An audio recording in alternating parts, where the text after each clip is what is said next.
What is up, you guys? Welcome back to my YouTube channel. I am MLB Chatterbox, aka Christian Corey. You see the title and the thumbnail in today's video. Some big news occurring today and yesterday. We'll be going over two big moves in the MLB involving the Rangers and the Athletics and the Atlanta Braves signing a big bat to bolster their starting lineup. Before we get into today's video real quick, let's do the two shout-outs of the day. Two shout-outs are, number one, astros.headline. Go check out him on Instagram. Go give that guy a follow if you're interested in the Houston Astros in any way, shape, or form. Why would you be? I don't know. Go check out another guy, American League _. Yes, American League _. Go check him out as well if you're a fan of the junior circuit. So, today, we got trades that have been going down, like I said, including the Rangers, the Athletics got together, and some big names have been switching uniforms in this trade. So, again, the big two guys in this are Chris Davis with a K and Elvis Andrus, not the rock star Elvis Presley, no, Elvis Andrus. They are swapping teams. The A's and the Rangers have agreed to a deal. So it involves what? 1, 2, 3, 4, 5 players and cash. So 5 players and cash are involved in this deal between the American League Western rivals. This is the Rangers. This is who they will receive from the Athletics. Outfielder Chris Davis with a K. Chris Davis, the guy who hit like 247 the past like 5-6 years or something in a row. I know he didn't do it, this past year was not good this past year, but pretty consistent guy, has some pop in the bat. Also, the Rangers will receive catching prospect Jonah Heim, and then also the Rangers will receive Dane Acker. Dane Acker will also go to the Rangers. He's a right-handed pitcher, Dane Acker. So that's who's going to the Rangers. And then on the A's side of it, you got shortstop Elvis Andrus. He'll be going to the Athletics. He'll take up, that vacancy over at shortstop that Marcus Semien left when he went to Toronto. He'll be filling in that spot in the A's lineup and defensive alignment. Also, catcher Aramis Garcia, and cash considerations to cover the contract of Elvis Andrus for the next 3 years. Andrus is owed $14 million for the next 3 years. Also on that contract, he gets $250,000 for when he signed. So when he signed that contract with the Rangers, he got $250,000 from 2015 all the way to 2022. So they got cash considerations. Again, not surprised with this deal between the A's and the Rangers when it comes to what the A's wanted. They wanted a shortstop, which is obvious. I think it's good for the A's. I mean, they got Elvis Andrus, which is great. They got rid of Chris Davis, who he's sucked for the past couple of years. They got him off their books. And they got cash to come back their way, to cover that remaining contract of Elvis Andrus, some of the remaining contract. So I think this is great. Honestly, Elvis Andrus is a good shortstop.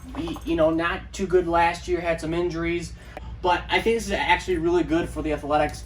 Getting a guy like this, his career high is 20 home runs in 2017. So he's more of an average guy. His career high batting average is .302.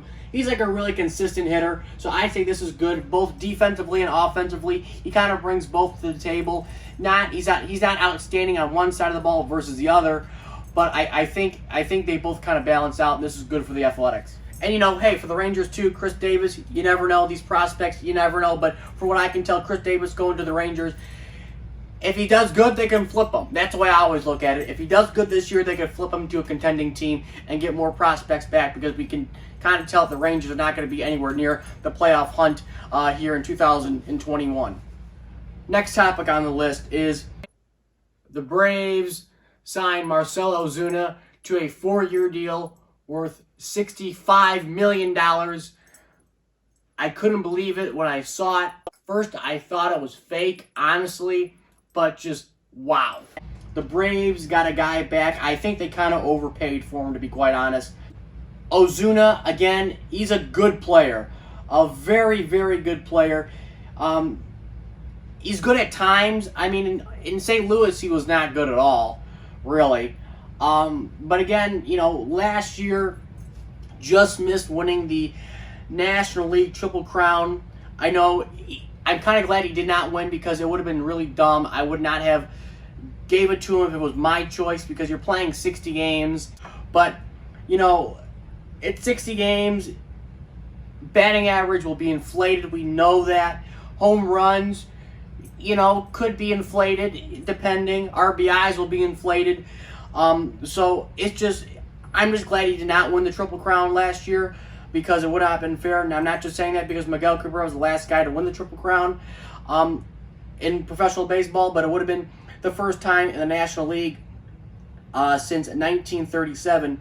Joe Medwick with the Cardinals. So that would have been a first in a very long time for a player to win the Triple Crown in the National League. I'm kind of glad that didn't happen. But again, a good player, Marcell Ozuna. If you look at Marcell Ozuna's stats, 16 and 17 back-to-back All-Star appearances. His career high in home runs came in 17 with 37. 124 RBIs that season. He batted above 300, 312. Another kind of career high, even though, he batted higher this year because he batted 338 because he only played in 60 games. Like he played the whole season, which is good. But again, led the league in home runs, led the league in RBIs, 18 with home runs, 56 with RBIs, career high in batting average, like I said, 338. I like it, him going back to the Braves. They needed to do this. They needed that bat. I'm surprised they gave him 4 years, $64 million. It's a lot of money for a guy like Ozuna, who's, entering his 30s now. He'll be 30 next year. So he'll be 31, 32, 33, 34. So he'll be 34.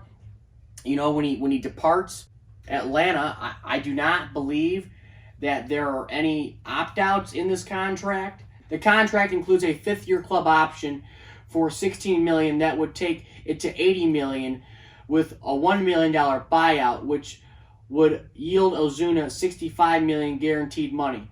So, okay, so there's a club option involved for the 5th year for $16 million. It get his contract up to $80 million. They're pretty confident in Ozuna that he'll continue what he did last year, and that last year wasn't, a fluke in the sense of, him only playing, 60 games. Again, he played all the 60 games, which is a big thing. I mean, if he only played like 50 or 48 games or something like that, then I would, cause for concern on how he would handle himself over 162. But I think the fact that he played all 60 games, which I did not know that until I just looked at it, it is a good sign. It has a little more confidence, I would say, for me to have an Ozuna, because he can, he did good and he played every day, and he did well this season, even though a shortened season nonetheless. So I think it's a good deal for the Braves. And yeah, alrighty guys, like, comment, subscribe. Hope you enjoyed, and I'll catch you later.